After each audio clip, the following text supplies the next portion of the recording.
Hello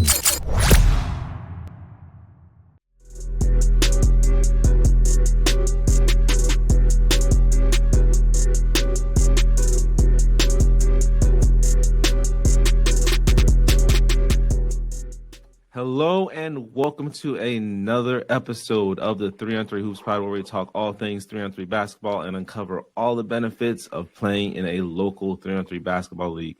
My name is Kevin Roberts, and I am joined by the one and only Coach Jay, who, as you can see if you're watching on YouTube, looks much crisper. I am talking to 4K Coach Jay here. Coach, how you doing? Hey, man, I'm in 4K. 4K Coach J. That's my name. 4K Coach J. We're like 4K it. Coach J. We like that. Coach, it's been a while since we've both been on together, but that's because you were busy rubbing elbows with the WNBA and Under Armour, and I saw the highlights that you posted on your social media page, and everything I saw, I was really impressed, and I thought that was awesome. So let's talk about that for a little while. How did the partnership with Under Armour and WNBA stars come about? So I'm going to try not to mess this up too bad. First and foremost, I want to give a big shout out to Coach D. All right. She was in the driver's seat on this collaboration with Under Armour. How it came about is we are partnered with Good Sports.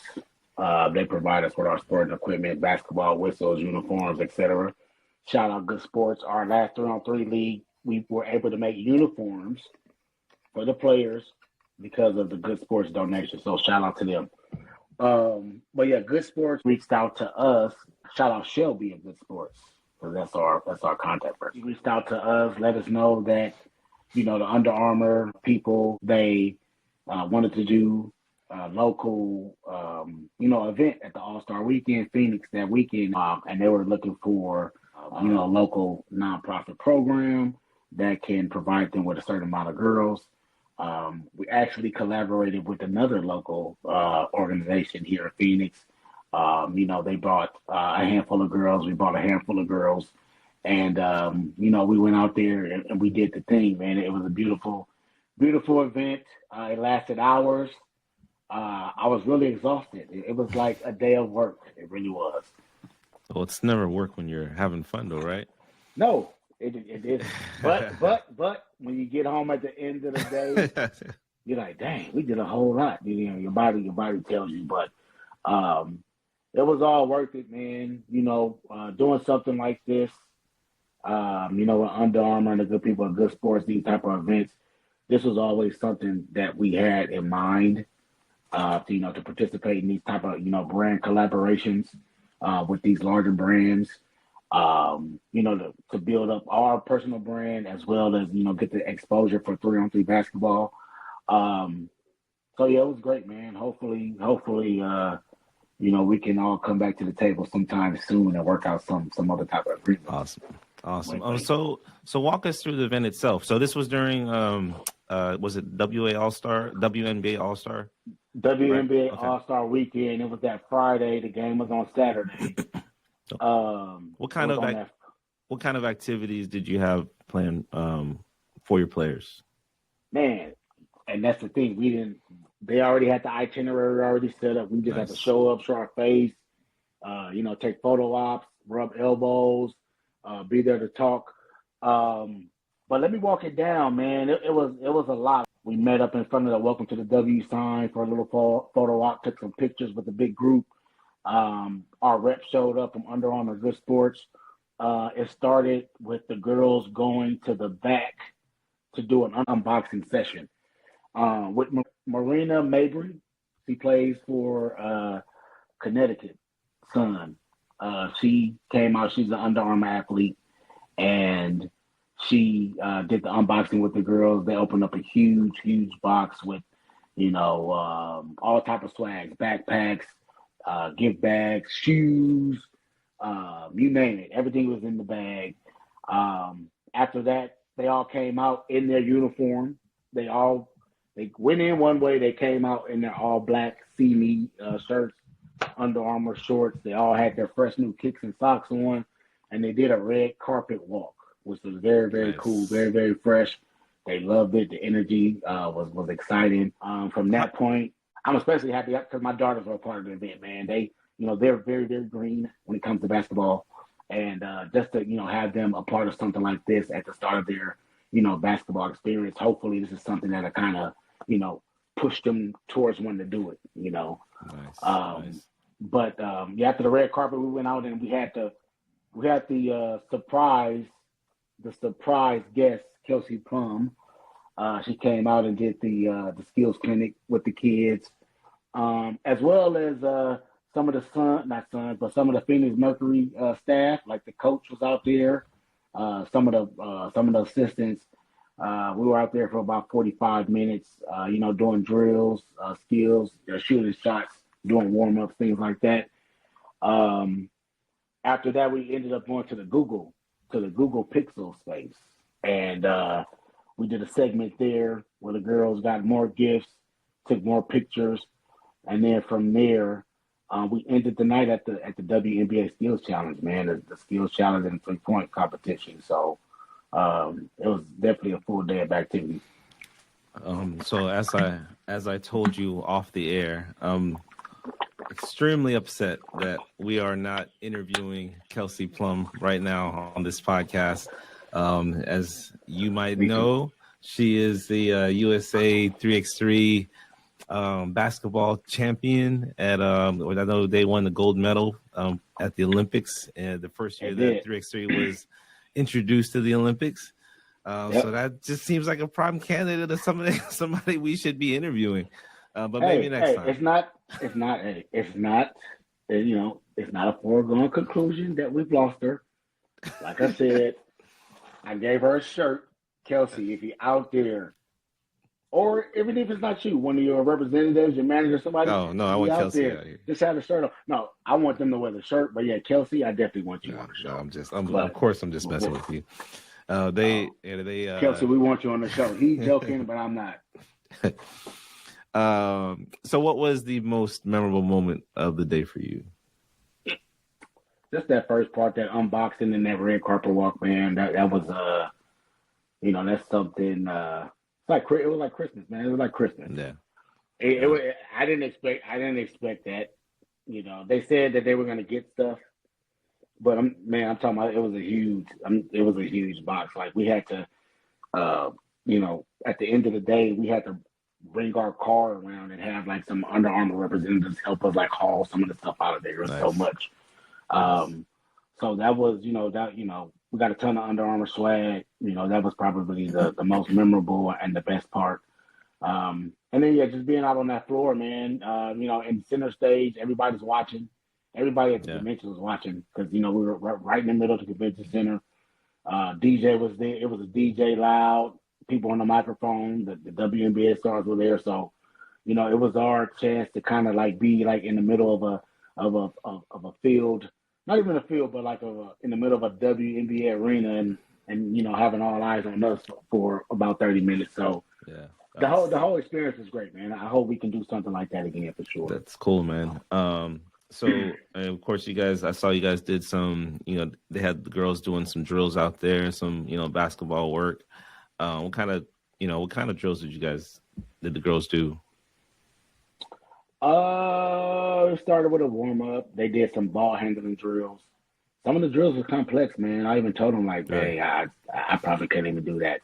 The one of the staff members out there, he was really, really getting down on that, on the handles, man. Nice. They did that. They did some kind of like 2-on-1 stuff where Kelsey kind of hopped in and was like the fake defender, and, the girls kind of did like a fast break, drive and dish for a layup. Some jump shots, layups, some real basic stuff. But, the highlight of the day was definitely just being able to, get the girls around those, those WNBA stars. And, if it's something that they aspire to be, that's something that you want to be around. Man, that's awesome for your program. I'm happy for Score Hoops 3-on-3 that you were able to put that together, and I hope that you guys continue to have more collaborations like that because that sounded like an awesome experience. What's next for you have any updates on what's next for Score Hoops 3-on-3, or any like upcoming events or collaborations that we should keep an eye on, or any wishful collaborations or anything that you are hoping to have done in the next few months or man. upcoming time? We definitely want to reach back out to Under Armour for sure. Since we've we've established that small relationship. Reach back out to them to see maybe we could do something something additional. Other than that, school started back out here in Arizona, Phoenix, so we're about to kick off our after-school programs again at a few schools around the valley, get those kicked off. And then we're going to start planning real soon for a fall 3-on-3 league. Nice. So that's what we have coming down the chute. So, just staying busy, spreading the game, and hopefully we can, have some cool collaborations along the way to help us grow even bigger. That's awesome, man. And just to remind everyone, if you guys are out there in the Phoenix, Arizona area, make sure you go to scorehoops3on3.com for more information on Coach Jay's program. Also follow him on social media, where you can see highlights of the WNBA Under Armour collaboration. Again, the highlights that you posted, the girls looked like they had the time of their life, and certainly sound like that. Yep. Also, while we're on the promotion side right now, just wanted to remind everybody also that if you're in the Tampa, Florida area, to go to 3on3live.com. That's the 3-on-3 program that I run here in Tampa, Florida. For more information on that, go to 3on3live.com or follow us on social media as well at 3on3live. All right. So I try not to date our podcast, but this will be an exception because we are just finishing up the 3x3 competition in the Olympics. And, I thought that it would be an appropriate, podcast to talk about once the medals rounds were done, which they just completed today. And I don't know if you had a chance to watch the medal rounds today, Coach, but everyone knows that I was all over the 3x3 3-on-3 the 3x3 competition in the Olympics, and that is what I based my league off of, the 3x3, which is a different version of basketball, and a lot of people are now catching up to that, and we're going to talk about that for a little while. But before we get to that, just wanted to update you, in case you didn't notice, in case you didn't get to watch the game, the United States women finished with a bronze medal. They finished third, and saw that. Men, unfortunately, were disqualified yesterday. But I actually watched more than the U.S., and the team that defeated the U.S., the Netherlands, they won the gold. So I don't know if that's a consolation prize or whatever, but no, it's not. So what we're gonna do here, like I said, I do follow 3x3. I watch, I've been watching 3x3 ever since I started my league. The leagues that I run, I base that off 3x3. And yes, there is, excuse me. And yes, there is a difference between 3x3 and 3-on-3 basketball. And what we're going to do here is we're going to switch it up, and Coach Jay is going to interview me because I know he had some questions that are very similar to the ones that I've heard on the radio and, heard on, seen posted, and all the comments that everyone knew. I feel like, I'm not going to sound like a pro at 3x3. I mean, there's a lot of stuff I probably don't know, and I don't want to speak out of turn, but I do feel,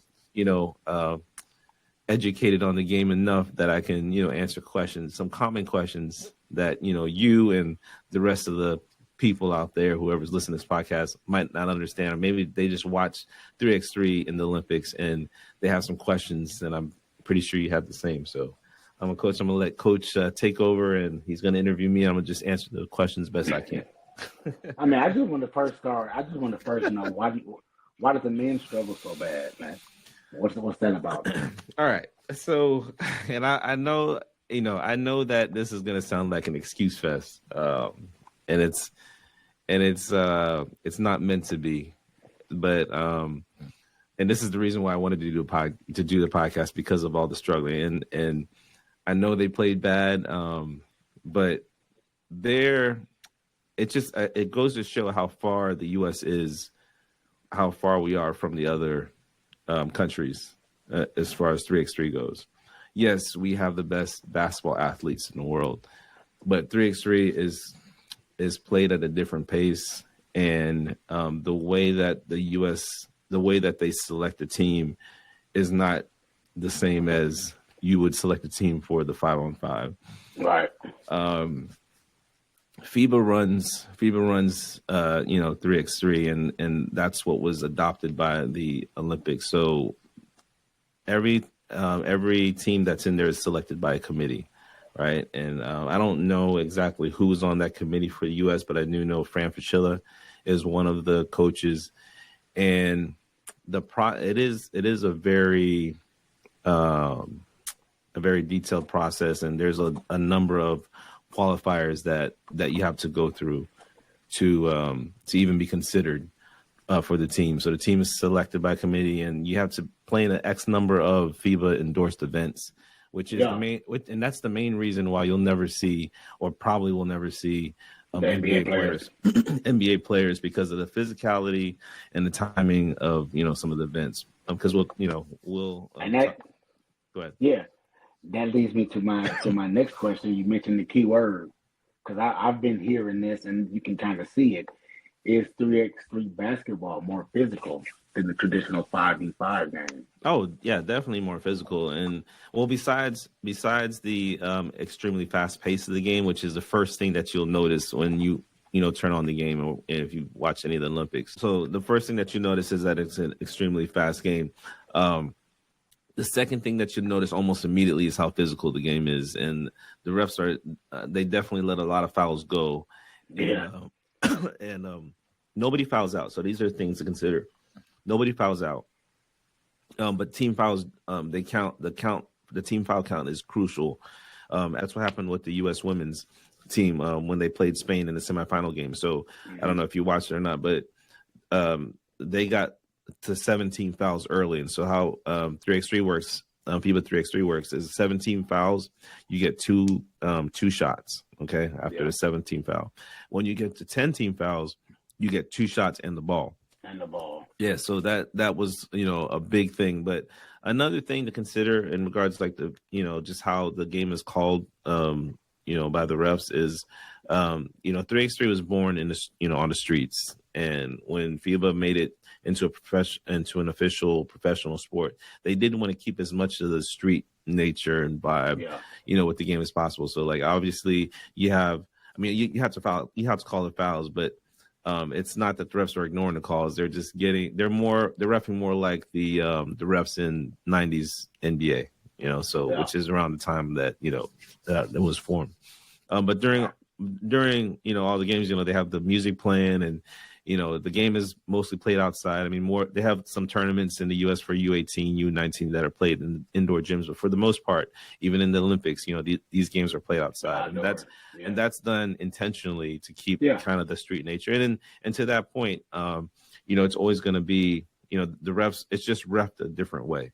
You know what I'm saying? Right. So they're not going to be very strict. You're not going to get a lot of the strict calls that you would in a regular NBA game, which is what we're used to, especially in this NBA, where you got players now, foul baiting.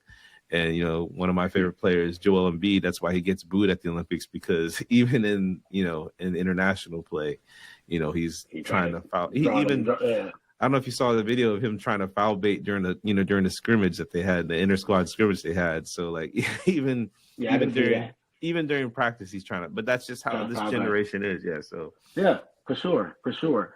And that's definitely, it's definitely a new generation on that. Do you think the lackluster performance, I know the women ended up rebounding, right? But they started off real slow. Both teams started off 0-3.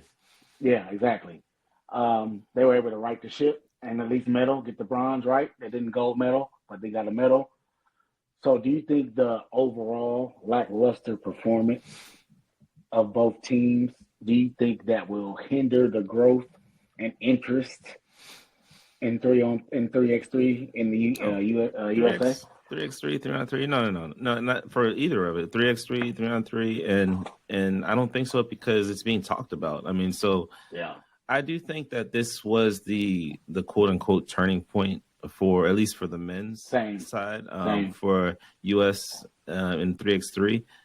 We're a prideful country who wants to be the best at everything, and especially when it comes to sports and the fact that we're known to have the best athletes, the best basketball players in the world. And it's kind of a embarrassment it's shown in the comments that I'm reading on social media and the comments that I hear on, callers from the radio or even like listening to ESPN or Dan Patrick's show. Cause I've heard all those and they're all the same. Like, why are we rolling out a team where Jimmer Fredette is our best player? Is the star player.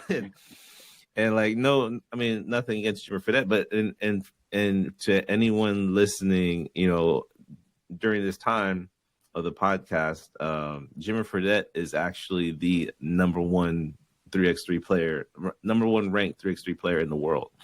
Yeah. So I mean, he didn't have a good showing. He did get hurt, and it ended up, I think, tearing some. I think he tore 2 different ligaments in his abductor, which I don't even. So, but like it was pretty bad, and I could tell by and I even what's sad. I even saw like comments online where a lot of people thought he was faking the injury because how bad they were playing or whatever, and like I hope he wouldn't do that. Oh no, I definitely, because this is, I mean, I've followed this team and I've listened, whenever there's an interview from one of these players, Kenyon Berry, Kareem Maddox, Jimmer Fredette, whenever they're on a podcast doing an interview, I'm listening to that interview because I'm really into this team. I'm really into the sport. And the build up to the Olympics was true for them. Yeah. This is a once in a lifetime opportunity, and they didn't qualify for the Olympics the first year that 3x3 was introduced to the Olympics. So this is the first time the men's 3x3 team was in the Olympics. Making incremental progress. Yeah. I definitely think that it being in the Olympics and it being talked about more in the mainstream, I think that in itself is just enough, to keep the trend going, to grow the game. I think when they do things like, obviously the big threes, it's been here. It looks like it's growing as well. But when they do that new women's league, the Under Armour 3-on-3 league, I think when they have both the men and the women's league, 3-on-3 pro leagues popping, I think it'll start to catch fire a little bit, and then you'll start to see more 3-on-3 stuff pop up. So, how's 3-on-3 Live going with that said, man? Oh, 3-on-3 Live is good, man. We're on and kicking. We've doing our we started our Sunday 3x3 trainings, and that's been going well. We have a handful of Coach Kev. Is that who you are? Are you Coach Kev? Or they call me Coach. They call me Coach K. I don't like to be. K. I don't like to be. I'm not the Coach K, but isn't his name trademark? Yeah, I don't. I don't want to step on any toes or anything like that. I know, right? I was thinking about so we're doing the Sunday training. So we also we're in talks with the charter school athletic league here in Tampa, and we're in talks with the head of commission to get 3x3 added as its own sport or own league in the sports calendar, which already has. So they have 5-on-5 basketball, flag football, and soccer right now. So there is room for 3x3, and so that if we got my proposal in a couple weeks ago, so we're still waiting to hear back. And if that happens, that'll be huge. Because I do think it should be a sport in schools, and so if it gets included in like charter, girls flag football and everything like that. Yeah. I mean, here they have street hockey, so. They got street hockey. So if they get a street hockey league, there's no reason why I can't have a 3x3 league. So that'll be huge, and hopefully one day we can get it in the high school program. That'll be a little bit more. I think tougher process. It'll get there. I think so too. And just to go back into what's happening with the Olympics. I think that the fact that it's being talked about and how it talked about U.S. being prideful, and I was trying to remember who did the U.S. lose to before the Dream Team was. Do you remember? Wasn't shit. I don't remember. Man, well, who was it? It was Soviet. It was the Soviet Union. Was it USSR? Yeah. Yeah, Soviet Union. I think so, yeah. So after they lost to the Soviet Union, that's when it, Michael Jordan. That's like enough of this. Guns. Yeah, enough of this. We're not rolling out. I can't even remember who was on that team that lost. So you think they'll probably get like the top maybe rookies? So here's the thing. Like the top rookies of like the draft of that year. Maybe I do know after summer league. I do know over this. To the Olympics and play the 3x3. I do know this from listening to a ton of or Barney James.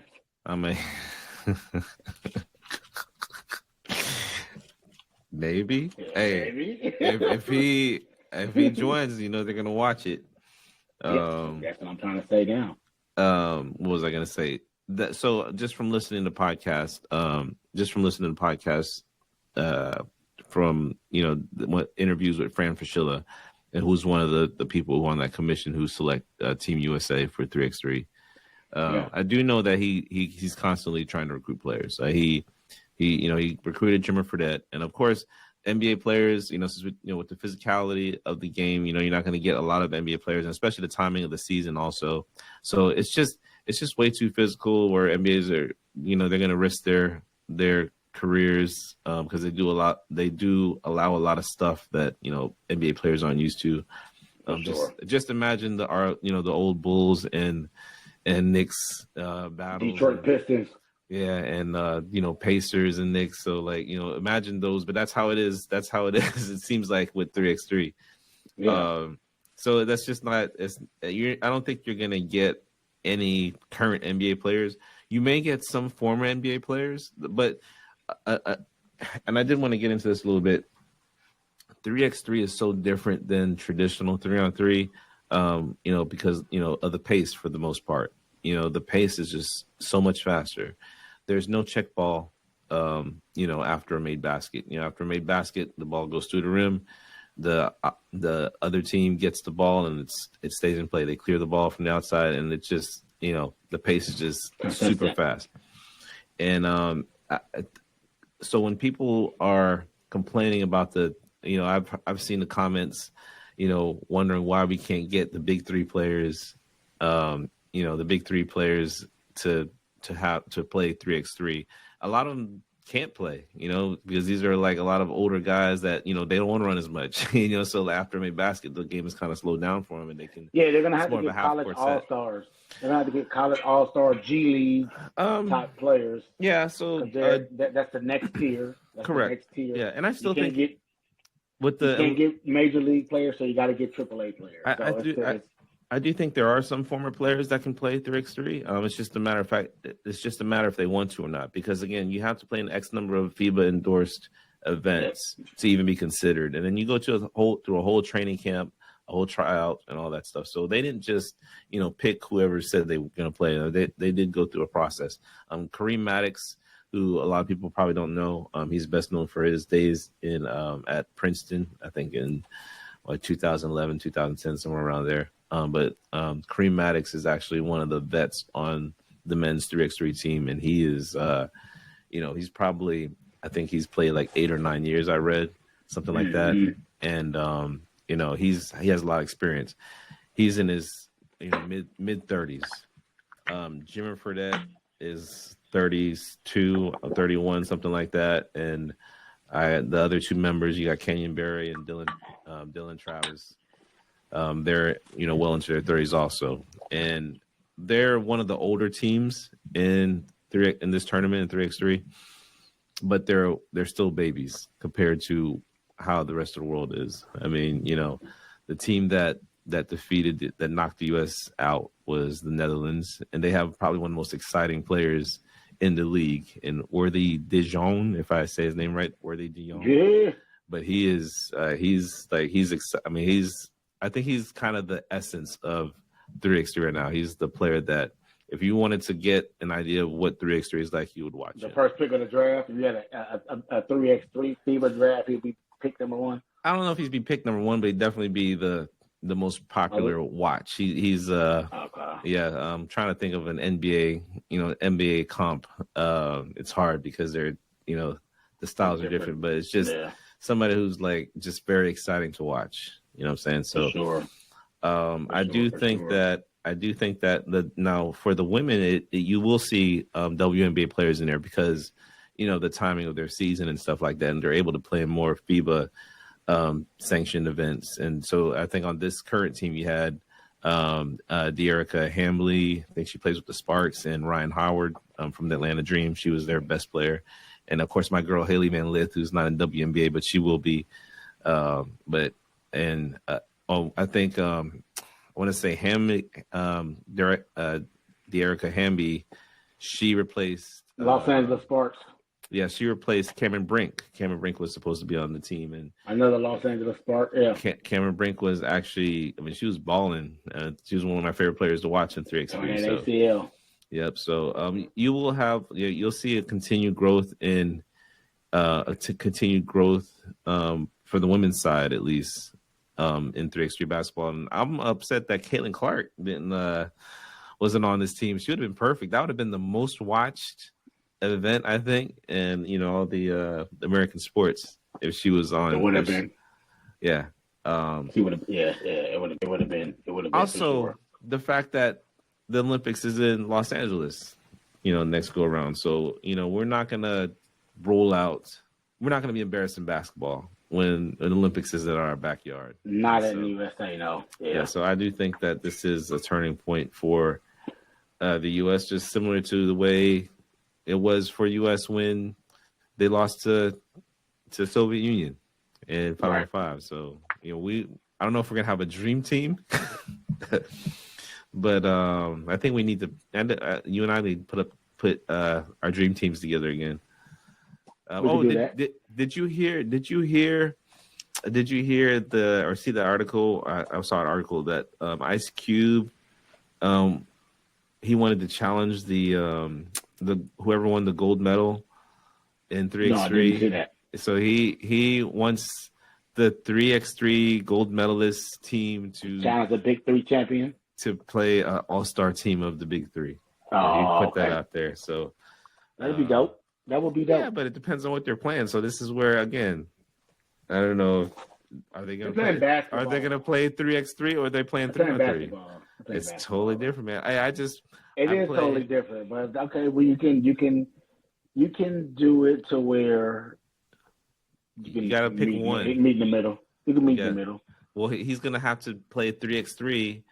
Yes, it's probably 3x3, no 4. Because if he wants to play, if he wants no takeouts. Yeah, if he wants to, be involved in the Olympics in any way, because that's what a lot of people were kind of calling for. Like, why can't we get 3 of the best Big Three players? Get them to play some FIBA ball, and they will. So I mean, that's something I hope that's what happens. I hope we get some Big Three players. That'd be awesome.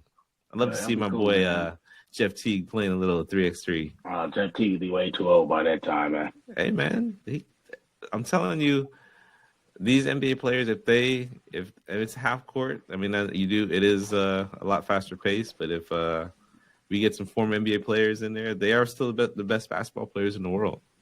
For sure. That's for sure, man. All right. Anything? That's all I got. That's all I got, man. That's all I got. That was a very, very good chopping it up session, barbershop talk session. I'm back in the mix, baby. I'm back in the mix. Let's do it. So of course, by the time you see this podcast, the Olympics will be well over with. But I did think that it was important to at least to get that out there. Yeah, because I love the attention that 3x3 is getting. I love the people calling about it on radio shows, and I'll try to put together a little montage of like comments that I've heard on national shows, which I thought was really cool. But at the same time, it was frustrating because people are just now kind of peeking at this sport and not realizing it's not the same. It's kind of, and I was trying to think of a comparison as far as like sports, major sports goes, and the only thing I can think of is comparing baseball to softball. But I really only want to do that because only women play softball. Well, You know what I mean? In Yeah. I'm trying to join the softball league. Yeah, I would do But that. I mean, I would if I had the time. it's the same kind of sport, but it's different. It's just a different version of it. So, I It's know a lot. 7-on-7 football, man. Yeah, I'm gonna keep stressing that. yeah, 3-on-3 yeah. basketball. That's a preview, and that's a preview to one of our shows coming up. By the way, we're gonna have a show comparing 3x3 basketball to 7-on-7 football. All right, and looks like Coach J's battery died from his phone. His phone is out, so that's why it cut off. And so I'm going to go ahead and end this episode. And I want to thank you guys for joining us. Thank you guys for listening. Just want to remind you, if you are listening to us on your favorite listening platform, on iHeartRadio, Spotify, Apple Podcasts, go ahead and give us a follow and drop a good rating in there. 5-star, of course, a 5-star rating will do. If you're watching us on YouTube, don't forget to hit the like and subscribe button and hit the notification bell so you can be notified when the next episode drops. Thank you guys for listening. Appreciate all the support. Thanks for all the love. And I'll see you guys next time.